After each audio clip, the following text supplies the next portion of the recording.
Yemi Adeyemi had been at Caldwell University for 6 weeks, and he still did not know the rules of the Aldwell Faculty Club. He knew what it looked like. Pale limestone assassin, a brass plate beside the door that had been polished so many times the letters had softened at their edges. He knew that Thursday afternoons were when the senior faculty gathered, the people whose names were on reading lists and on the spines of books he had studied in graduate school. He had been invited today by Professor Halverson from his department, who had said, "Come, meet people. It matters." And Yemi had come, carrying his syllabi under one arm and his new faculty card in his breast pocket. He arrived behind a loose stream of colleagues, 4 or 5 of them, moving through the foyer in twos, talking, shaking off their coats. He noticed that the concierge at the inner door, a heavy-set white man in his 40s whose nameplate read Doyle, hardly broke his conversation with a colleague of his own to wave the first 3 through. A nod, a glance, a wave. No cards checked, no names taken. Then the stream paused. A woman had reached the door ahead of Yemi. She was perhaps 60, trim and unhurried in a dark charcoal coat, a leather satchel over one shoulder. She held out her card with the ease of someone who has done a thing 1,100 times. Yemi did not know her name yet. He would. Doyle looked at the card, he looked at her, he looked at the card again, and there was a half-second of silence that Yemi registered without quite naming. "This looks like it might be a guest card," Doyle said. His voice was not raised. It was the mild, informational voice of a man who is certain he is being helpful. "Guest cards are a different color. You may want to check with the administrative office." The woman did not blink. "It's a member card," she said. "I've held it for 11 years. I understand that's what it says." Doyle's tone did not change. "I'd just like you to step to the side while I get the others in. We can sort it out in a moment." 2 more colleagues were waved through. Yemi saw them go, both white, neither glancing down at a card. Neither asked. "What is your verification procedure?" the woman said. The question was so calm that it took Yemi a moment to feel its weight. Not raised, not angry, precise. Doyle blinked. "I beg your pardon? If a card is in question," she said, "there is a procedure for verifying it. I'm asking what that procedure is. I'd like us to follow it." She did not step aside. She set her satchel down on the floor beside her, not a gesture of surrender, but the gesture of a woman who has decided she is not going anywhere. And she stood in the center of the foyer, composed, where anyone coming through the door could see her.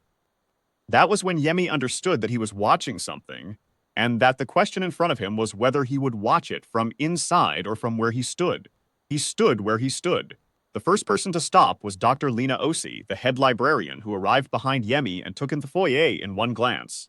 She was a small woman who moved fast and wasted very little. She did not raise her voice either. "Doyle," she said, coming to stand beside the woman in the charcoal coat, "why don't you scan the card? The scanner is right there."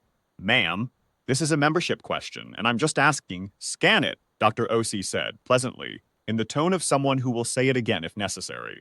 Yemi did not go inside. He took one step sideways out of the line of traffic and stayed. A moment later, Professor Achabi from the history department arrived and stopped when he saw what was happening. He did not say anything. He simply stood on the other side of the woman in the charcoal coat, and the 3 of them, the librarian, the woman, the professor, formed a quiet, unmoving wall in the foyer. Then Gerald Marsh, the faculty senate president, arrived. He was a tall man, white-haired, who had been at Caldwell for 30 years. He looked at Doyle. He looked at the woman. He looked at the other colleagues who had gathered, those who had stopped and those who had filed past without stopping and were now. Yemi could see through the inner door, beginning to drift back toward the entrance. "I have one question," Gerald Marsh said to Doyle. His voice was easy and unhurried. "Have you scanned the card?" A pause that lasted longer than it should have. "No, sir. Scan it, please." Doyle took the card. He held it to the reader on the doorframe. The reader beeped once, the clean, confirming tone of a thing working exactly as designed. On the small screen beside it, a name appeared. Dr. Nadine Carr, faculty member, Harwick Medal 2019, active, 11 years. The foyer was quiet. Not dramatically quiet, not the quiet of a held breath or a turning tide in a film, but the particular quiet of a room in which something has been demonstrated that did not need to be demonstrated, and everyone knows it.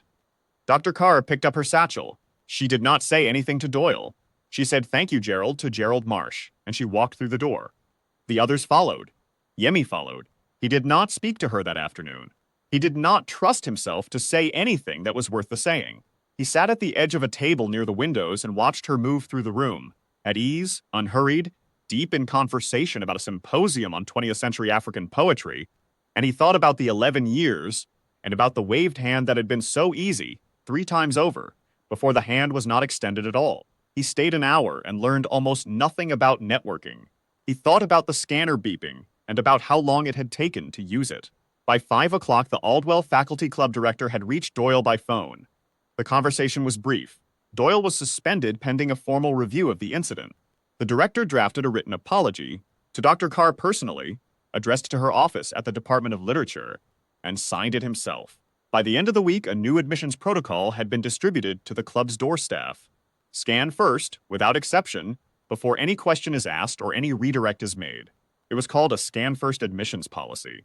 The club director read it aloud at the next staff meeting. Yemi did not know about the second thing until 3 days later, when it moved through the department like a current.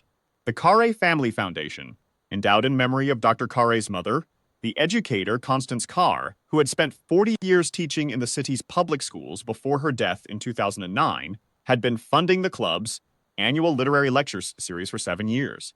The disbursement, $340,000 a year, underwrote 3 visiting lectures, a graduate student prize, and the room in which many of those Thursday afternoons were held. The foundation's executive director called the Aldwell Faculty Club on Tuesday morning. She identified herself and the foundation and stated, in the level and even language of institutional correspondence, that the Carra Family Foundation was placing its current year disbursement under formal review, pending the club's submission of a written corrective action plan and evidence that the new admissions protocol had been formally adopted and would be consistently enforced. The call lasted 9 minutes. Yemi heard about this from Professor Halverson, who heard it from Gerald Marsh, who had been copied on the foundation's written follow-up. He heard about it the way you hear about things that have already happened in the past, tense with the particular weight of events that did not require your participation to be real. He sat with it for a long time. He passed Dr. Carr in the hall 2 weeks later, outside the library. He was carrying a stack of student papers, was carrying a tote bag printed with the seal of the Harwick Metal Society, and moving at the pace of someone with 4 more things to do before. Dr. Carr, he said, I was in the foyer at the club 2 weeks ago. She looked at him. Her expression was open and unhurried, as though she had all the time there was. I almost kept walking, he said. When Doyle stopped you, I nearly just went inside. She considered him for a moment, not unkindly. But you didn't, she said. He nodded, though he was not entirely sure it was enough to nod about. That's the thing, she said. She shifted the tote to her other shoulder. That's the whole thing, right there. She said it without drama, the way she might say something she had known for a very long time and had found over the years to require no decoration. Then she walked on, and the hallway went back to being a hallway, full of ordinary Wednesday morning noise, and Yemi stood still in the middle of it for a moment before he walked on too. He was beginning to understand what it cost a person to stand where she had stood, composed, unhurried, satchel on the floor, in a foyer that should have taken 11 seconds and required no explanation. And he was beginning to understand what it cost a person to keep walking when they could have stopped. He had stopped. Barely. It was not a great thing. It was a small thing. But small things, he was learning, are not the same as nothing.